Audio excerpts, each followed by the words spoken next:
धुळ्याहून मालेगावकडे जाणाऱ्या वाहनातून 24 लाख रुपयांचा अफू जप्त करण्यात आलाय।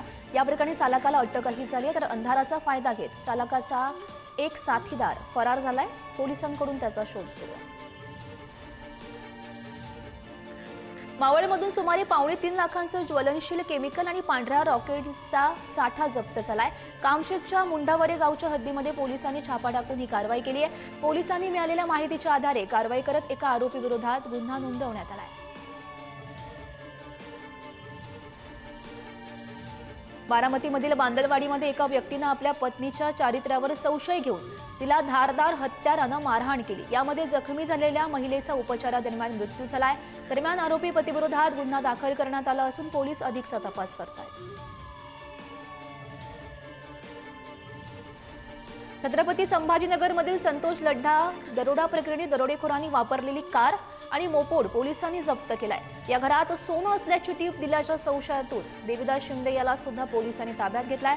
मात्र दरोड्यातील सोनं नेमकं कुठे आहे या प्रश्नाचं गूढ अद्यापही कायम दिसतंय।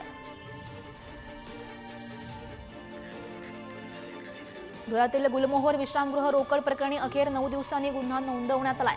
अर्जुन खोतकर यांचे निलंबित स्वीय सहाय्यक किशोर पाटील याच्यासह इतर दोघांविरोधात गुन्हा नोंदवण्यात आलाय।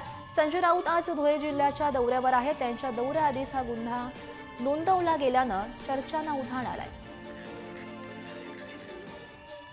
छत्रपती संभाजीनगरमध्ये जलसंधारण अधिकाऱ्याची बनावट सही करून कंत्राटी कामगारांना तब्बल 80 लाख हडप केल्याचं उघडकीस आलं। या फसवणुकीमध्ये बँक कर्मचाऱ्यांचाही सहभाग असल्याचा संशय आहे। क्रीडा संकुल घोटाळ्याचीही पुनरावृत्ती असल्याची चर्चा रंगली आहे।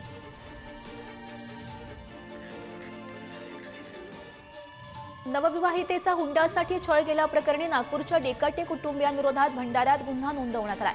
नक्षलवाद्यांशी संबंध असल्याचं सांगत याविषयी पोलिसांना माहिती दिल्यास मुलीला त्रास होईल अशी धमकी दिल्याचा आरोप सुद्धा नवविवाहितेच्या कुटुंबियांनी केलाय।